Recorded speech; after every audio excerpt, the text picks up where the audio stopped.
វិធីដែលយើងកាត់ធ្មង់ត្រីអណ្ដែងដោយមិនបាច់ប្រើជ្រុញនិងកាំបិតធំ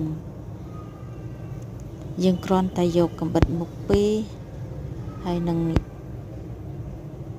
យកត្រីមកយើងសូកធ្មង់ត្រីជាមួយនឹងប្រឡោះចុងកាំបិតមុខពីរហ្នឹងហើយយើងកាច់វា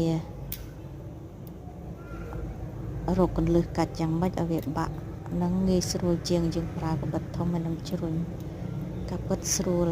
ពេលយើងកាច់វាស្រួលបើសិនជាយើងដឹងកន្លឹះវាដូច្នេះបងប្អូនបើបងប្អូនណាមិនមានជ្រុញធំឬកាំបិតធំមិនបាច់ភ័យក្នុងការកាត់ធ្មង់ត្រីអណ្ដែងឬធ្មង់ត្រីកញ្ចុះពេលក្រោយបងប្អូនគ្រាន់តែយកកាំបិតមុខពីរមកហើយសូកធ្មង់ត្រីជាមួយនឹងប្រឡោះមូលខាងចុងកាំបិតមុខពីរនោះបងប្អូននឹងកាច់វាបានយ៉ាងស្រួលអរគុណច្រើន